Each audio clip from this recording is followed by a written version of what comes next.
Hello everyone, welcome to my class. I hope all are doing well and all are fine. This class is for the preparation of the coming control test for grade 11.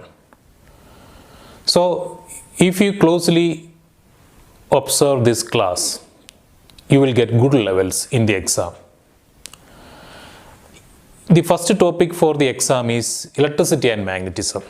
So I am going to explain which are the main points you have to study for the exam. See, the first point you have to remember, all charges are measured in Coulomb. All charges are measured in Coulomb. Its symbol is C. Its symbol is C. But in a question, if the charges are given in millicoulomb, microcoulomb, and can be nanocoulomb. In the question paper, the charges can be given in the units of millicoulomb, microcoulomb, and nanocoulomb. So you must convert these millicoulomb, microcoulomb, and nanocoulomb to coulomb when you do the numerical problems. Otherwise, your answer will be wrong. So if the question is containing charge in terms of millicoulomb, microcoulomb, or nanocoulomb, you must convert that into coulomb. How will you convert? It's very simple. 1 millicoulomb is 10 to the power minus 3 coulomb. 1 microcoulomb, it is 10 to the power minus 6 coulomb. 1 nanocoulomb, it is 10 to the power minus 9 coulomb. So this thing you have to keep in mind. In the numerical problems, the charges can be in terms of millicoulomb, microcoulomb, or nanocoulomb. You must convert that into coulomb. 1 millicoulomb is equal to 10 to the power minus 3 coulomb. 1 microcoulomb is equal to 10 to the power minus 6 coulomb. 1 nanocoulomb is equal to 10 to the power minus 9 coulomb. For example, if it is 12 nanocoulomb, you must convert to coulomb by multiplying 10 to the power minus 9 coulomb. So this is the conversion factor. So when you do numerical problems, if the charges are given in lower units of coulomb, you must convert into coulomb by this way. And another thing is, if the distance are given in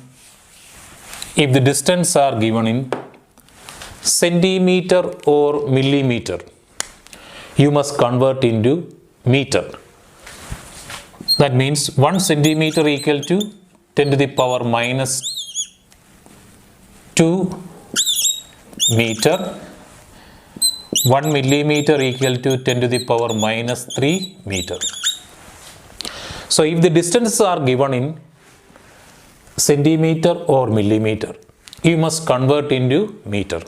Otherwise, you will get wrong answer. So when you do the numerical problem, you must convert centimeter to meter, millimeter to meter. If the distance are given in centimeter and millimeter, you must convert into meter. So these are the conversion factor for charges and distances. Next.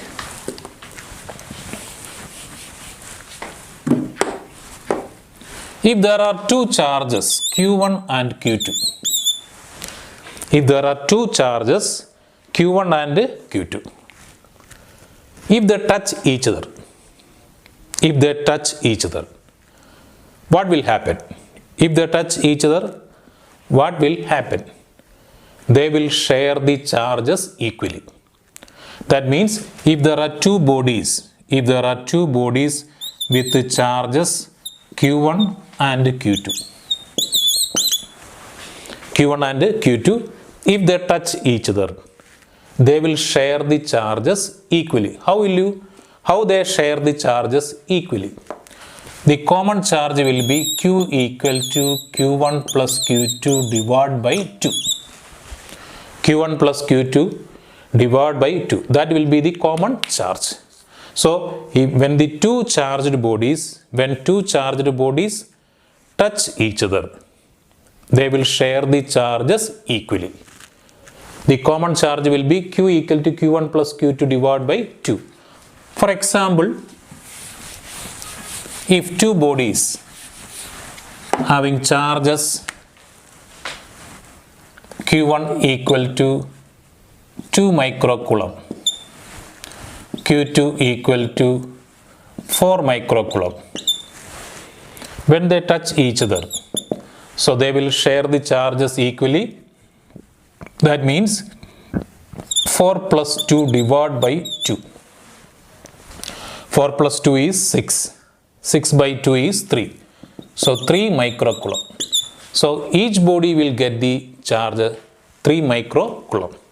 So when two charged bodies touch each other, they will share the charges equally. So take the sum and divide by 2.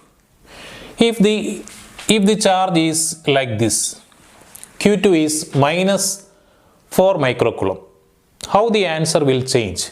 So here it is minus. So here the answer will be minus 4 plus 2. Minus 4 plus 2 is minus 2 divided by 2. It will be minus 1 microcoulomb. Minus 1 microcoulomb. So they will share the charges equally. Minus 4 plus 2 divided by 2. It is minus 2 divided by 2 equal to minus 1 microcoulomb. So each body will get a charge of minus 1 microcoulomb. For example, if the charges are like this, 2 microcoulomb and minus 2 microcoulomb, the common charge will be 2 plus minus 2 divided by 2 equal to 0. So each body is getting 0. That means the charge on each body will be 0. So if the charges are same and one is positive, another is negative, so Q equal to 0. Q becomes 0. So the common charge becomes 0. That means each body is having 0 charge. So these things you have to remember. When two charged bodies touch each other, they will share the charges equally.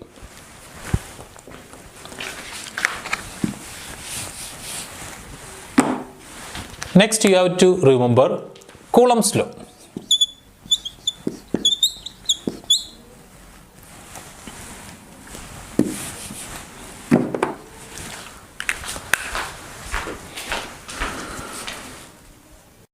Next you have to study an important law, that is Coulombs law.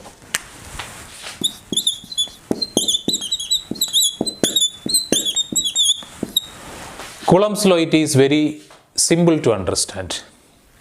If there are two charged bodies, they will repel or attract, depends upon the type of charge. That means if there is positive and positive charges, they will repel. If there is negative charges, they will repel. Positive and negative charges, they will attract. Negative and positive charges, they also will attract.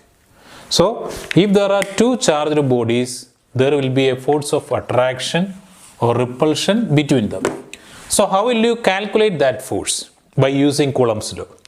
Coulombs law says the force of attraction or repulsion between the charge is directly proportional to Q1, Q2. That means the force of attraction or repulsion between the charge is directly proportional to product of the charges.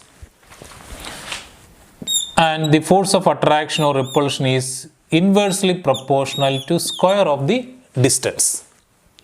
If there are two charged bodies, for example Q1 and Q2, they are separated by a distance r. So the force of attraction or repulsion is directly proportional to the product of the charge and inversely proportional to the square of the distance. So how can you state Coulombs law? It is very simple. The force of attraction or repulsion between two charges is directly proportional to the product of the charges and inversely proportional to the square of the separation between the charges. So here the charges are Q1 and Q2. They are separated by a distance r. So F will be directly proportional to Q1, Q2 and F is inversely proportional to r square. If you combine these two equations, F directly proportional to Q1, Q2 divided by r square. F directly proportional to Q1, Q2 divided by r square.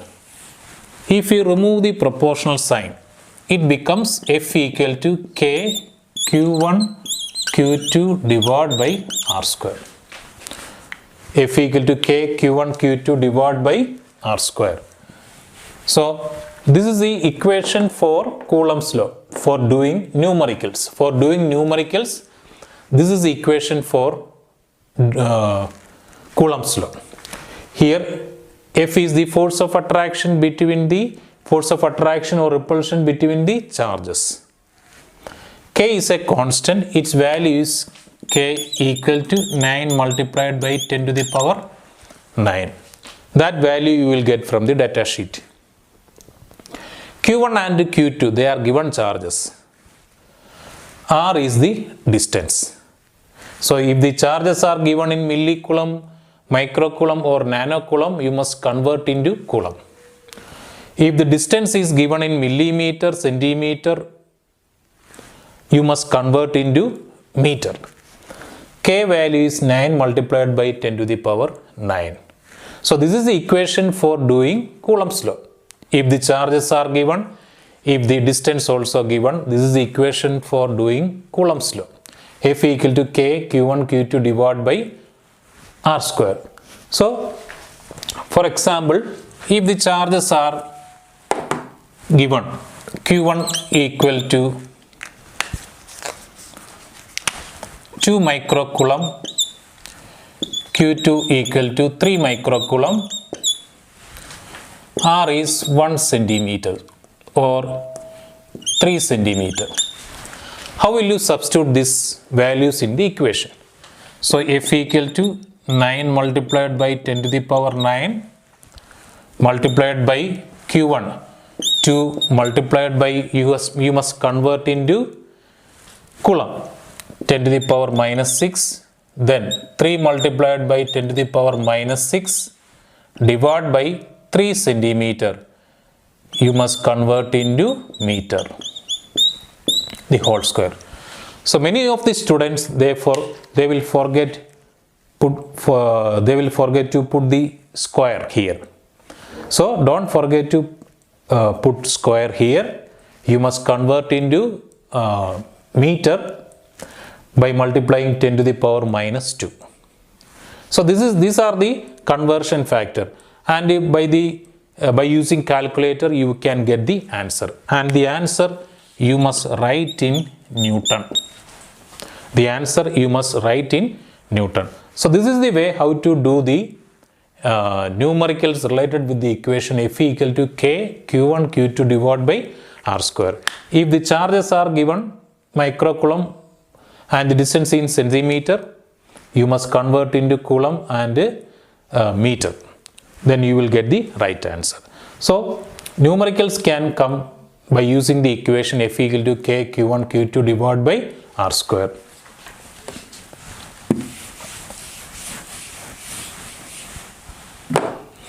Then another thing you have to remember, if you are changing the charges or if you are changing the distance, how it will affect the force. For example, F Q1 Q2 R. When the charges are Q1 and Q2 and the distance is R, then the force is F. For example, if the charges are remain same, Q1, Q2, if I am doubling the distance become twice the previous value. If the distance is 2r, if the distance is 2r, what will be the new force? What will be the new force? How will you calculate? Then Q1, Q2, if the distance is tripled, what will be the new force? Q1, Q2, r by 2. Then Q1, Q2, r by 3. So here the charges are same, the distance is changing. In the first time the distance was r, in the second time 2r, 3r, r by 2, then r by 3. How the force is changing here? That you have to understand how it is changing. So first thing you have to remember, when the distance increases, force will decrease.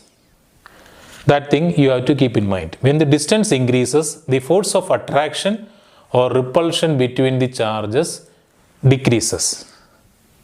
When the charge comes close, that means if the distance is reduced or if the distance is decreases, the force becomes more. So these things you have to keep in mind. So first question, charges are same and the distance is doubled. So here you have to use the equation F directly proportional to Q1, Q2 divided by R square, or F equal to K Q1, Q2 divided by R square. This is equation 1. This equation stands for what? The charges are Q1 and Q2. They are separated by a distance of R. The next equation is K. The charges are same Q1, Q2. Then the distance become 2R. 2R the whole square. 2R the whole square. Equation number 2.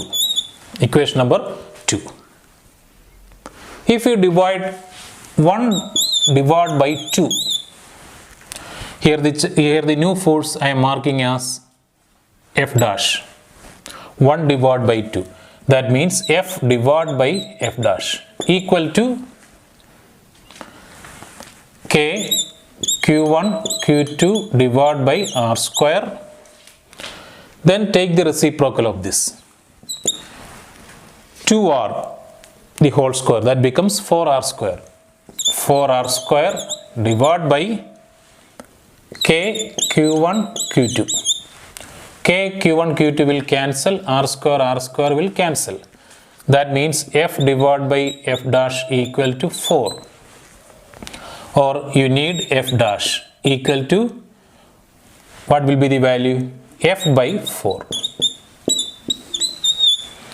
F divided by 4. That means the new force is reduced by 1 by 4th of the previous value.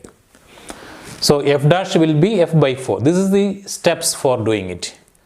Or simply you can understand, if the distance is doubled, the force will not increase, the force will reduce. You know that distance is coming as square. So if the distance is coming, if the distance is double, when you square it, instead of r, 2r will come, 2r the whole square, and 2r whole square, what will come as the number? 4. So that 4 will come as denominator. So F divided by 4. So here the distance is doubled. Here the distance is doubled. So force will not increase, force will decrease. So here the distance is 2r. So when you square it, it becomes 4r square. So a new number 4 is coming. That 4 will come as denominator. So that is a simple way to calculate. You can avoid these steps. So the new force will be F divided by 4. Then if the distance is 3r, if the distance is tripled,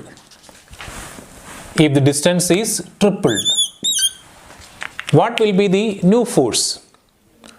So the distance is increased, so force will not increase. Force will be reduced. How much it is reduced? So here the distance is 3r. So when you square it, it becomes 9r square. So a new number is coming, that is 9. So the 9 will come as the denominator. So the new force will be F dash equal to F divided by 9. F divided by 9. So here, how to understand? Here the distance is tripled. So the force will never increase. The force will be reduced.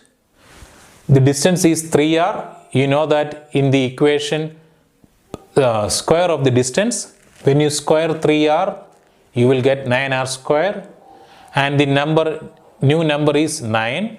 That 9 will come as denominator. So the new force will be F by 9. Next, if the distance is reduced, for example, the distance is reduced by half. That means the new distance is r dash is equal to r by 2. So how it will affect the force? So here the distance is reduced. So the force will not decrease. The force will be increased. So how it will be increased? So r by 2.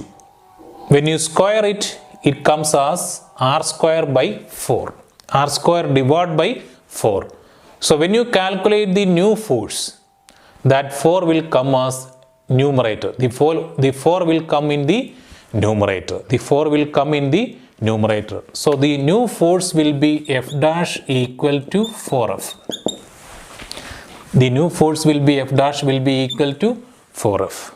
So here the distance is reduced by half. So force will increase. How much it is increased? So in the equation, square of the distance, when you take the square of the distance, it becomes r square by 4. That 4 will come in the numerator. So the new force will be 4 times the previous value. Then, if the distance is 3 times of the previous value, what will be the new force? So the distance is not 3 times, r by 3. R by 3. So here the distance is reduced.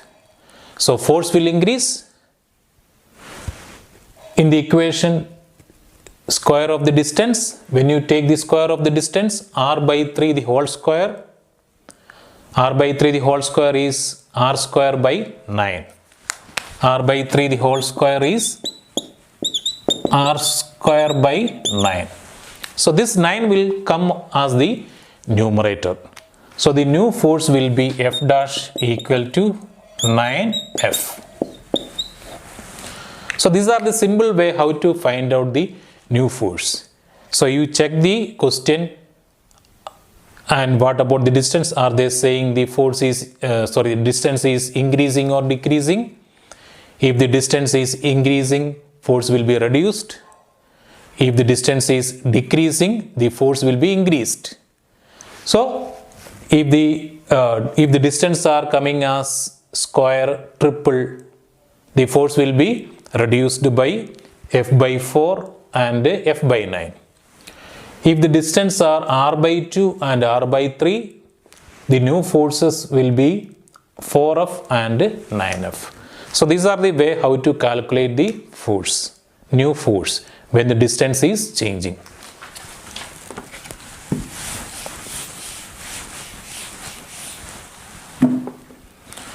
Another thing is, after calculating a numerical problem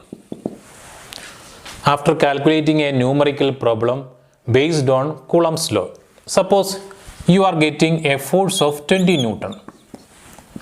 After calculating a numerical problem based on Coulombs law, if you are getting force as 20 Newton, then if the question is coming as the distance is doubled.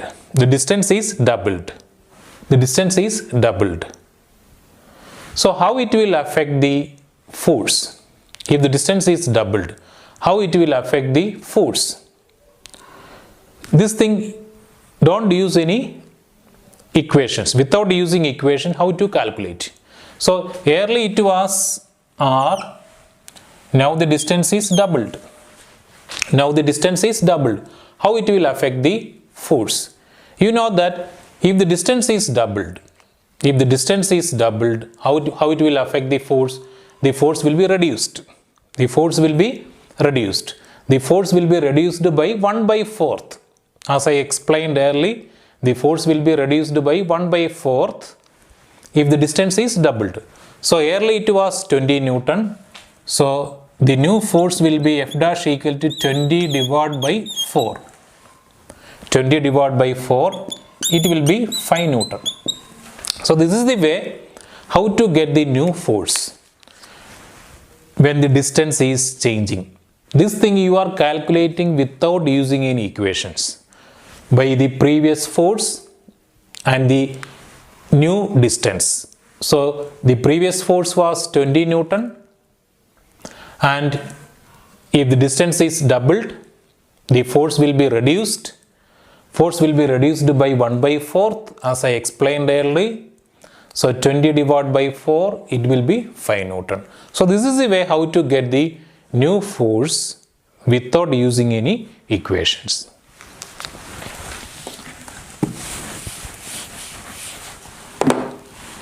Next, another numerical problem related Coulombs law. Finding the net force. Finding net force plus. If there are 3 charges, that is positive charge, positive charge, positive charge. What is the net force? I am marking as 1, 2, 3. What is the net force experienced by the third charge? What is the net force experienced by the third charge, by the first charge and second charge?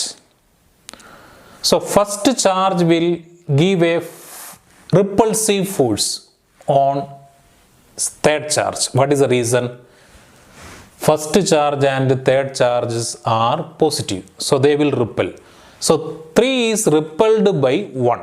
So the direction of force will be like this. 3 is repelled by 1, and 3 again repelled by second charge, because second charge is also positive. So 3 is again repelled by the second charge.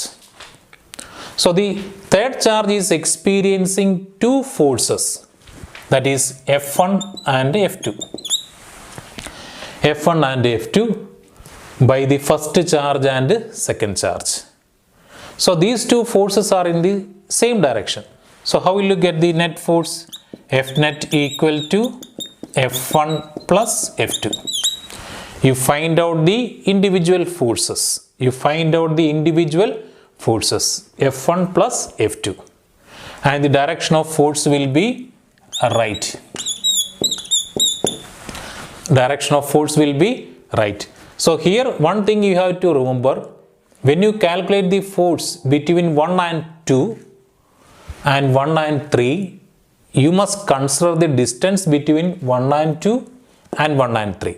For example, if it is 20 centimeter, this is 30 centimeter. So when you consider the force between 1 and 3,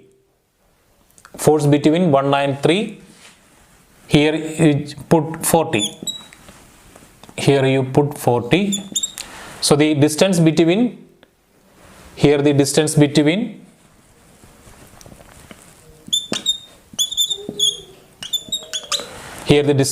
the first charge and the third charge is 40 centimeter, and the second charge and the third charge, it is 30 centimeter. So the distance between first charge and second charge, it is 40 centimeter, and the distance between second charge and third charge, it is 30 centimeter. So when you calculate force, you must calculate the square of the distance. So when you take the distance, you must be very careful. So when you calculate the force between first and third, you have to take the distance 40 centimeter. When you calculate the force between second and third, you must take the distance of 30 centimeter. So in the numerical problem, there will be diagrams showing the amount of charge and the separation between the charge. So you must be very careful when you calculate the force by taking the distance from the diagram.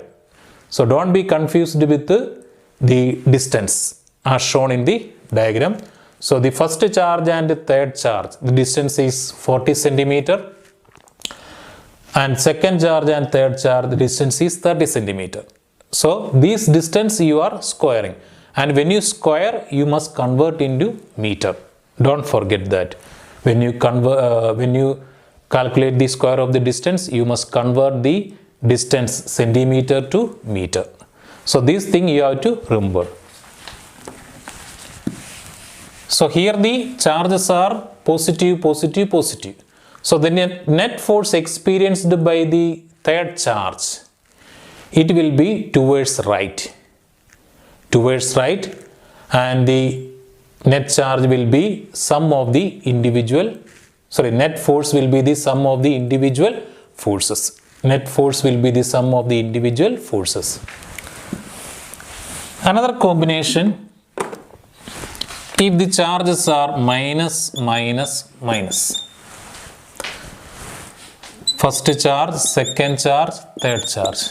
What is the net force experienced by the third charge? By the first and second charge.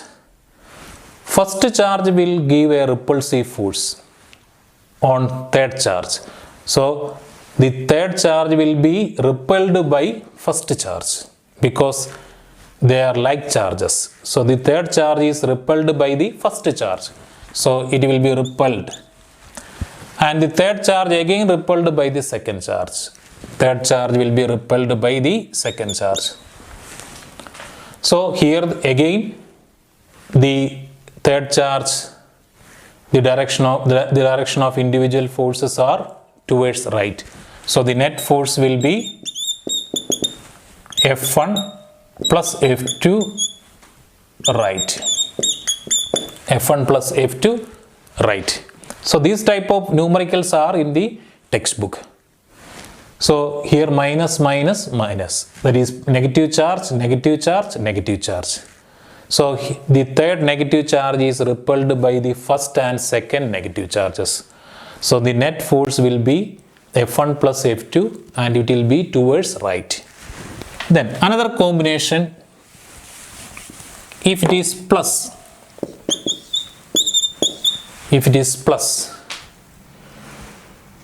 this plus charge is attracted by the minus charge. That means the positive charge is attracted by the negative charge. So the third charge is attracted by the first charge and the third charge is attracted by the second charge. So both the forces are towards right, F1 and F2. Towards left. Both the forces are towards left. So here the third charge is attracted by the second charge and the first charge. So the individual force will be towards left. So the net force F net will be F1 plus F2 and it will be towards left. It will be towards left. So these are the individual forces and you are getting F net equal to F1 plus F2 left. So in the first combination, the net force was towards right. In the second combination, the net force is towards left. So the numericals related with it is in the textbook. Another combination, if I am giving, this is plus and this is minus, second charge and third charge. You are calculating the net force experienced by the third charge, by the first and second charge. First charge is negative, third charge is negative. So the third charge is repelled by the first charge. So F1 will be towards right.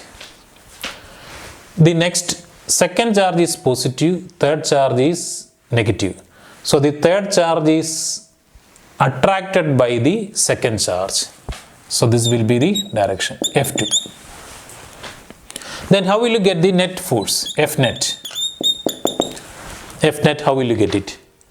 So F net, one is towards right, another is towards left. So usually you have to subtract. One is minus, another is plus. So you have to subtract. How will you subtract? If F1 is 6, for example 6 Newton, and F2 is 4 Newton, then what will be the net force? So 6 Newton plus minus 4 Newton. Because 6 Newton is towards right and minus 4 Newton is towards left. So one is giving plus, another is giving minus. So the net force will be 2 Newton. Net force will be 2 Newton. Then what will be its direction? The direction will be towards right. What is the reason? Among the individual forces, which is higher? 6 Newton. Among the individual forces, which is higher? 6 Newton. So the net force direction is giving right direction. Okay, the net force is giving in the right, towards right. So here net force direction, how will you get? Check the individual forces and find which is greater and give the direction of that to the net force. So this is the way how to get the net direction. So these are the different combinations of charges and how to get the net force. How to get the net force. This is also related with the Coulombs law. So here you are calculating F1 and F2 by using Coulombs law equation. So when you calculate F1, you are considering first charge and third charge and the separation between first and third charge. When you calculate F2, you are considering first charge, when you calculate F2, you are considering second charge and third charge and the separation between second and third charge. So this type of numericals, a number of numericals are available in the textbook and worked examples are there. You can go through it. So these are the way how to get it. These are very important questions. Next I am explaining electric field. Electric field is a simple concept. Electric field is a simple concept. You know that around any charge, it can be positive charge or negative charge, there will be a field around the charge. So that field you can represent it by the field lines. As you already learned, from positive charge, the field lines are coming out. From negative charge, the field lines are coming into the negative charge. So when you consider about positive charge alone, the fields are going out. The fields are going out. And when you consider the negative charge, the field lines are coming into the charge. So if you take the isolated positive charge and negative charge, these are the field lines associated with that.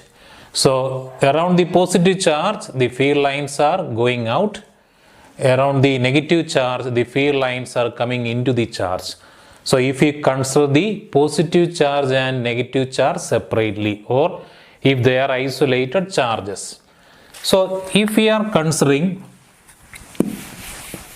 positive and positive together, if there is plus and plus, that is positive charge and positive charge, they will repel. You know that like charge will repel. So here it is what? The field lines are going out. The field lines are going out and they will never meet. They will never meet. So this is the field lines around two positive charges. So these field lines will never meet. That indicates they are repelling. So here the positive and positive charge, from the positive and positive charge, the field lines are going out. If you consider two negative charges,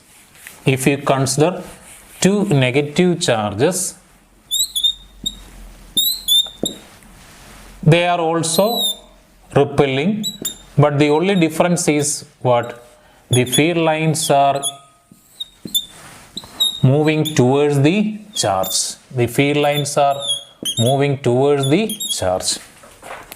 And here the field lines will never meet. That shows they are repelling. Negative and negative charges are repelling. And here to the negative charge, the field lines are coming.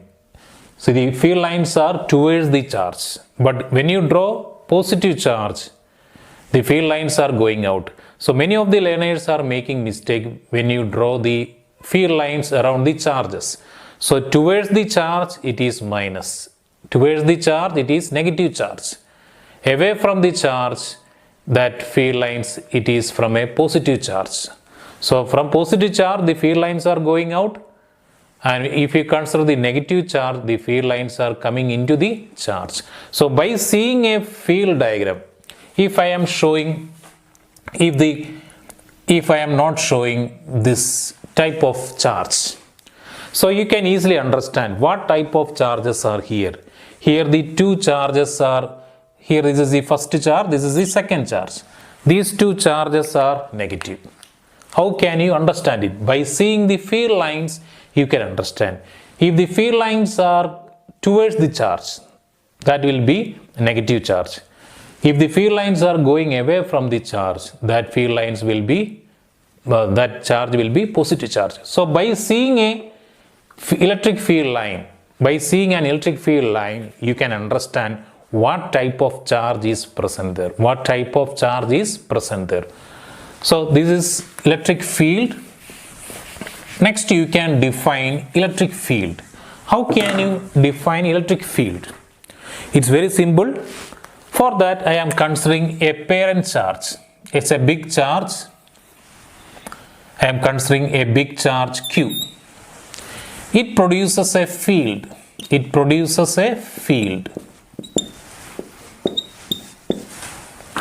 So it's a big charge. It is producing a field outside. There will be a field outside around the charge.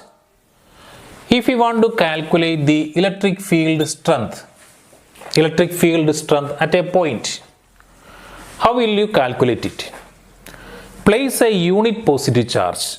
For example, if I am placing unit positive charge 1 coulomb plus 1 coulomb, place a unit positive charge at that point in a field, then that unit positive charge will experience a force, and that force gives the electric field strength at that point.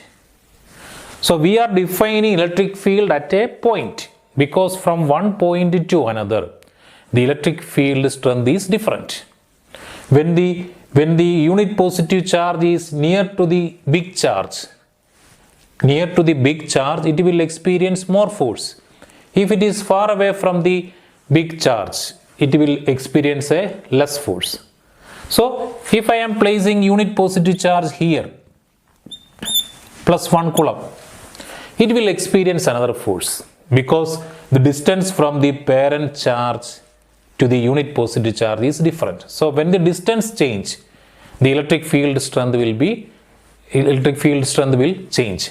So how will you define electric field? Electric field E equal to force experienced by the unit positive charge. So electric field, how can you define? It's an important question.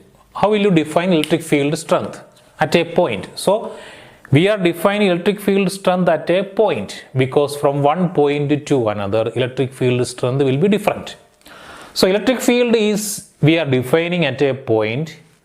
Electric field strength is the force experienced by the unit positive charge at that point. It is the force experienced by the unit positive charge at that point. So electric field strength is defined as the force experienced by the unit positive charge at that point. So the equation for electric field is E equal to F by Q. F is the force experienced by the unit positive charge. And here what will be the unit for this? Force is measured in Newton and charge is measured in Coulomb. So the unit of electric field will be Newton per Coulomb. So when you write the final answer for the calculation of electric field, you must express the unit. Its unit is Newton per Coulomb. So this is electric field. How can you define the electric field? Then another thing is how to get the net electric field at a point. This is also very simple. If you are having two positive charges and we want to calculate the electric field at A. At A, you want to calculate the electric field at A. How will you calculate? It's very simple. Plus charge produces a field which will go outside, which will go outward. So this plus positive charge will produce an electric field and it is going outward. So at that point A, the field is passing through it. So the field due to this positive charge, is going outward, and when it reaches A, the point A, it is going right side. And if you consider this positive charge also producing a field and which is moving outward, and it is moving outward, and when it is reaching at A, this is also going right. So there are two fields. This is the first charge, this is the second charge. This first charge will produce a field at A towards right. The second charge will produce a field at A towards right. So E1 and E2. So the net electric field will be E1 plus E2 and it will be towards right. It will towards right. So this is the one of the case how to get the net electric field at a point due to two positive charges. If you consider two negative charges, for example, if you are considering two negative charges and we are calculating the electric field at A, how will you get it? You know that the field due to negative charge is towards the charge. So this is the first charge, this is the second charge. First charge is producing a field towards. So the field due to first charge is towards the charge. So if you extend this, the field is at A. It is also towards the charge. If you consider the second charge, that is also negative. The field is towards the charge. So when it reaches A, that also will be towards the charge. So the two fields are towards left. The two fields are towards left. So what will be the net electric field? E net equal to E1 plus E2. And it will be towards left. And what is the basic equation for calculating electric field? What is the basic equation? E equal to KQ by R square. This is the basic equation you learned in the class. Electric field E equal to KQ divided by R square. So this thing you have to understand, electric field is produced by a single charge. So that's why only one charge is in the equation. But if you consider the force, electrostatic force, there will be two charges. Because we are defining electrostatic force between two charges. So there will be two charges in the equation of electrostatic force. But when you consider electric field, there will be only one charge because electric field is produced by a single charge. And electrostatic force it's between the charges. So many of the learners are making mistakes while doing the numericals. So when they calculate electric field, they are using this equation and they are making mistakes. So when you use electric field, you should keep in mind there will be only one charge. There will be a single charge because a single charge produces electric field. So for producing electric field, a single charge is enough. So in the equation of electric field, we are using only a single charge, that is, it is represented by Q. But in the electrostatic force equation, there will be two charges, Q1 and Q2. So don't make mistakes while doing electric field numerical questions. There will be only a single charge. So here E equal to KQ by R square. So here there will be a charge Q1 and this is the Q2. And this is the distance. So you are calculating distance from the charge to the point. And here from the charge to the point. So in the question itself, it is given in the given the values. If the values are given in centimeter, you must convert into meter. So these type of questions are in the textbook.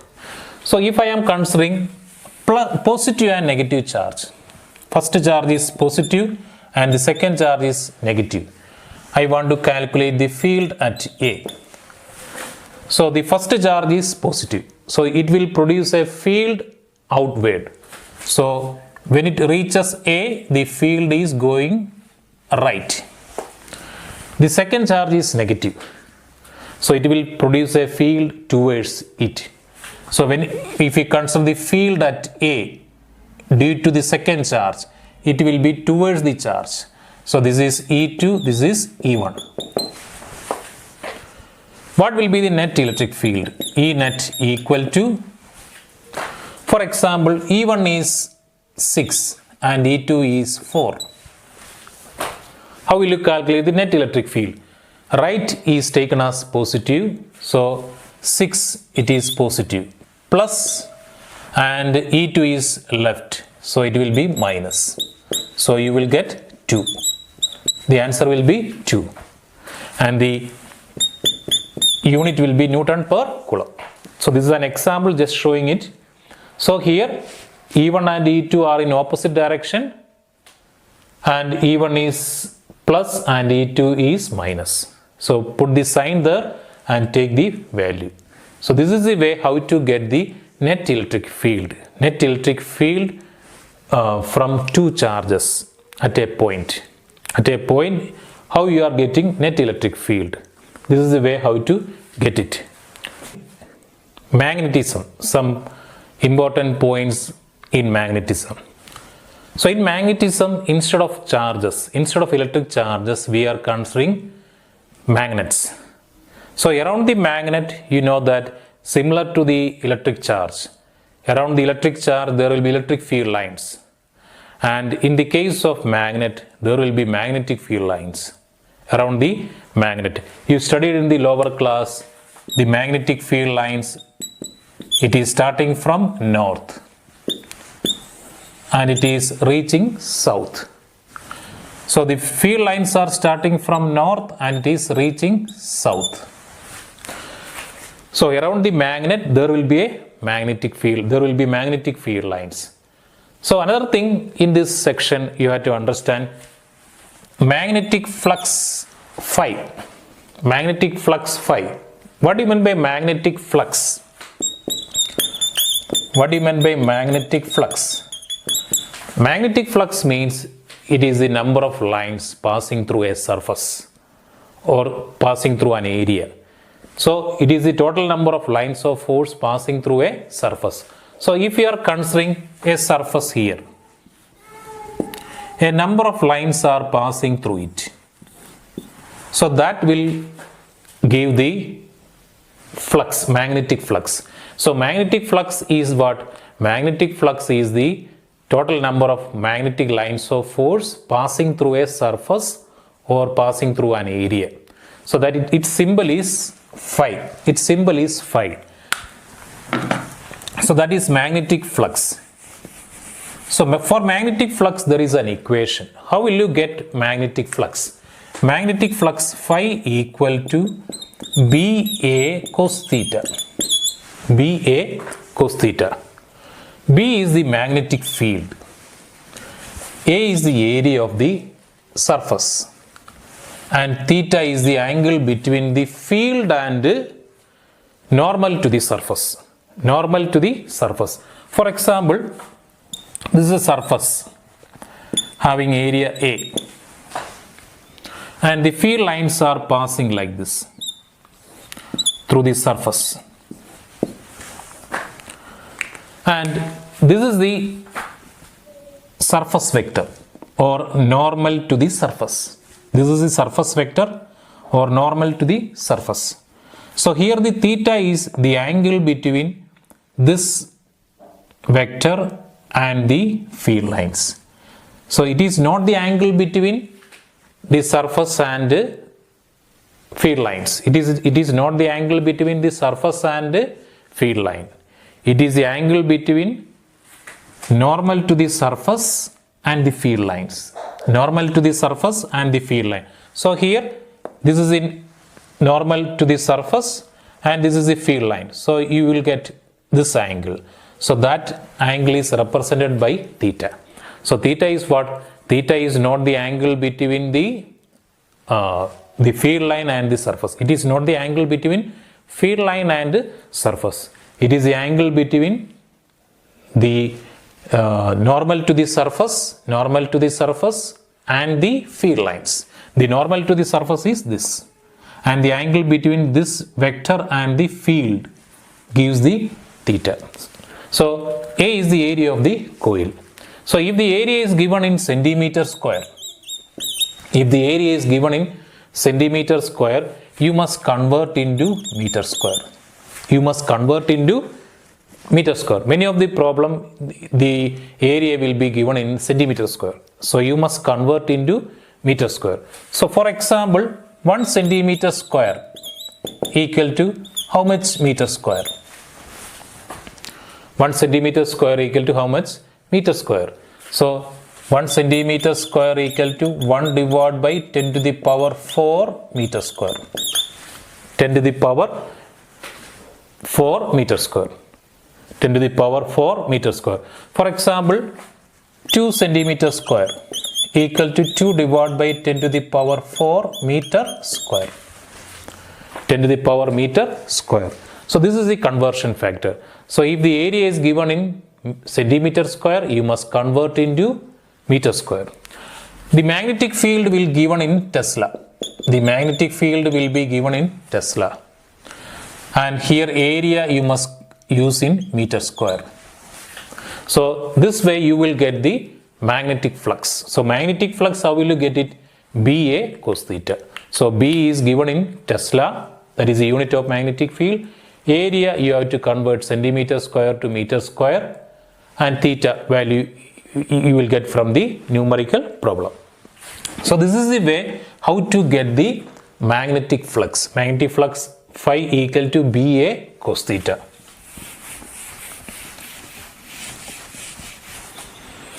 This is the way how to get the magnetic flux.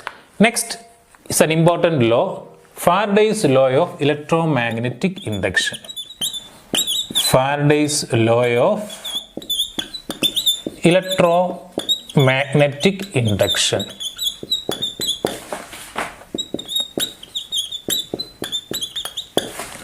It is simple to understand. It's a famous scientist, Michael Faraday. He is the father of electricity. So he developed this law that is known as Faraday's law of electromagnetic induction. So he discovered that when there is a change of flux, magnetic flux magnetic flux is phi. When there is a change of magnetic flux, that means delta phi. When there is a change of magnetic flux, or when there is a rate of change of magnetic flux. This is flux, this is change in flux, this is the rate of change of flux. So when there is a rate of change of flux associated with a conductor or a coil, there will be an induced EMF. There will be an induced EMF. So an EMF will be induced, or voltage will be induced in a coil or in a conductor when there is a rate of change of magnetic flux associated with the conductor or the coil. So rate of change of flux is represented by delta phi divided by delta t. So rate of change of flux is produces a magnetic field. So rate of change of flux will produces an induced EMF or an induced voltage. So that thing you can represent by an equation. Induced EMF epsilon equal to, induced EMF is represented by the symbol epsilon equal to n delta phi divided by delta t. N represents the number of coil, number of turns in the coil. If the coil is having only one turn, n will be 1. If the coil is having 50 number of turns, n value will be 50. So n represents the number of turns of the coil. If more is the number of turns, more will be the induced EMF. So the rate of change of flux, that is delta phi divided by delta t, produces induced EMF. If more number of turns are in the coil, that also will produces more induced EMF. So these both are connected by an equation. So induced EMF produced in a coil epsilon equal to n delta phi divided by delta t. So what is Faraday's law of electromagnetic induction? What is that? Induced EMF produced in a conductor or in a coil is equal to rate of change of flux, or it is directly proportional to rate of change of flux. So that can ask for 2 marks question. That's very important. So Faraday's law of electromagnetic induction is the induced EMF produced is directly proportional to the rate of change of flux. That means what? If the rate of change of flux is more, there will be more induced EMF. If the rate of change of flux is less, there will be less induced EMF. So that is represented by this symbol epsilon equal to n delta phi divided by delta t. So in some numerical problem, after calculating induced EMF, they are asking what is the induced current. So that is very simple. After calculating induced EMF, induced current equal to epsilon divided by R. Epsilon divided by R. The resistance will be given in the question. So after calculating induced EMF, in some numericals they will ask for induced current. So you know that induced current or current equal to voltage divided by resistance by Ohm's law. You already learned it. So induced current equal to induced EMF divided by resistance. Resistance normally you will get from the question. So the induced EMF is followed by a question. There will be a chance of question for the calculation of induced current. So first you are calculating induced EMF by using this equation. And flux is calculated by the equation BA cos theta. BA cos theta. And delta phi equal to, there will be an angle change. Delta phi will be, there will be an angle when the coil rotates. When the coil rotates, flux, the magnetic field and area of the coil remains same. They are constant. When the coil rotates, what will change? There will be a change of angle. So the change in flux equal to BA cos theta 2 minus theta 1. That means theta 2 is the final angle and theta 1 is the initial angle. So when the coil rotates in a magnetic field, it producing current that you studied in the class. So when the coil rotates from an angle theta 1 to theta 2, so the change in flux delta phi equal to BA cos theta 2 minus theta 1. So by this equation you can calculate the change in the flux. Change in the flux you can easily calculate delta phi equal to BA cos theta 2 minus theta 1. Flux simply means BA cos theta. Change in flux means BA cos theta 2 minus theta 1. And this delta T stands for a short time. So in the question, the number of turns will give, and you are calculating the change in flux by the equation BA cos theta 2 minus theta 1. Delta T will be given in the question. So you can easily calculate induced EMF epsilon equal to n delta phi divided by delta T. And by that you can calculate induced current. After calculating induced EMF, you just divide with the resistance. You will get induced current. Induced current equal to what? Induced voltage or induced EMF divided by the resistance. So these are the main numericals it can ask from Faraday's law of electromagnetic induction. Next I am explaining electrical energy and electric power. Electric power equal to electrical energy divided by time. That is the basic equation. Electric power equal to electrical energy divided by time. So if the electric power is given in the question and electrical energy is given, how will you calculate the time? So time equal to electrical energy divided by power. So electric power is expressed in watt. Electric power is expressed in watt. That is the unit. Electrical power is expressed in watt. There are three equations for calculating electric power that you already learned in the class. Electric power equal to in terms of current and voltage, that is IV. Then electric power equal to I square R in terms of current and resistance. Then electric power equal to V square divided by R in terms of voltage and resistance. So these are the three equations we are using for the calculation of electric power. Depends upon the value given in the question, we are using different equation. If the current and voltages are given in the question, we are using this equation for the calculation of electric power. If the current and resistance are given, we are using this equation for the calculation of electric power. If the voltage and resistance are used, we are using this equation for calculating electric power. So depends upon the given values.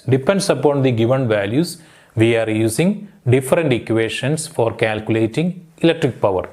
And to calculate the time from electrical energy and power, you are using this equation by using the fundamental equation P equal to E by T. So depends upon the value given in the question, we are changing the equation.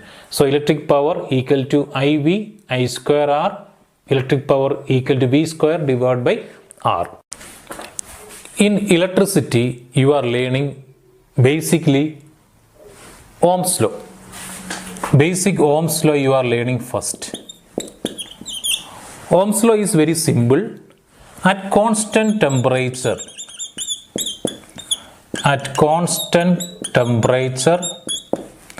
current flowing through a conductor is directly proportional to the potential difference across the conductor. You learned in the class, this is a very important law in electricity, Ohm's law. At constant temperature, the current flowing through a conductor is directly proportional to potential difference across the conductor. If more the potential difference, more will be the current. If less potential difference, less will be the current. That's why current is directly proportional to potential difference. It is valid at constant temperature. So you must express this at constant temperature. If you are not writing at constant temperature, you will lose 1 mark. So at constant temperature only, Ohm's law is valid. At constant temperature only, Ohm's law is valid. So at constant temperature, current is directly proportional to the potential difference across the conductor. That means if this is a conductor and the potential difference across the conductor is V and the current flowing through is I. If more the potential difference, more will be the current. Less the potential difference, less will be the current. And this is valid at constant temperature. So what is the statement of Ohm's law? At constant temperature, current flowing through a conductor is directly proportional to the potential difference across the conductor. That is Ohm's law. Some conductors, metals, all metals, they are good conductors of electricity. They are good conductors of electricity and they are obeying Ohm's law. So substances which obey Ohm's law is known as ohmic conductors. Substances which obeys Ohm's law, they are known as ohmic conductors. And those who are not obeying Ohm's law, it is known as non-ohmic conductors. Non-ohmic conductors. So what is the difference between ohmic conductor and a non-ohmic conductor? Ohmic conductor means it is a substance. It's a material that obeys Ohm's law. Non-ohmic conductor means it's a material that do not obey Ohm's law. So all metals obey Ohm's law. So they are ohmic conductors. Semiconductors, they do not obey Ohm's law. So they are known as non-ohmic conductors. So that is the difference between ohmic conductor and a non-ohmic conductor. And which is the equation we are using here? Ohm's law is simply, you learned it, V equal to IR. Voltage equal to current multiplied by resistance. This equation you are using in order to calculate potential difference or voltage. If you are calculating current, I equal to V divided by R. If you are calculating resistance, V divided by I. So these equations are forming from the fundamental equation V equal to IR. So these equations are very important for the calculation of numericals. Another thing in this section is the combination of resistors. The combination of resistors.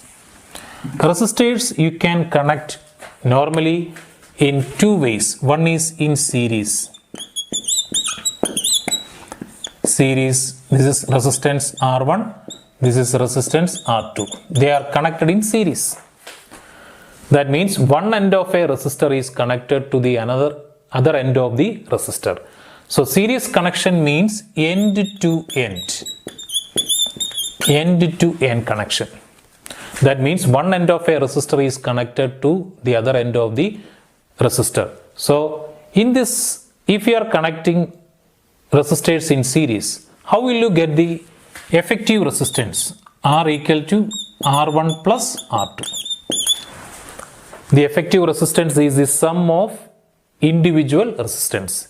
If you are connecting resistors in resistors in series. If you are connecting resistors in series, the effective resistance or the equivalent resistance or the total resistance is the sum of individual resistance.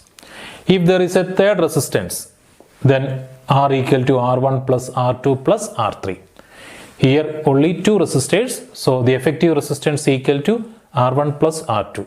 So here the resistors are connected in series. If you are connecting the resistors in parallel,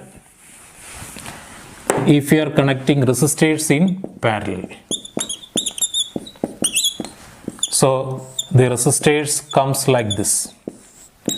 If we connect the resistors in parallel, this is R1, this is R2.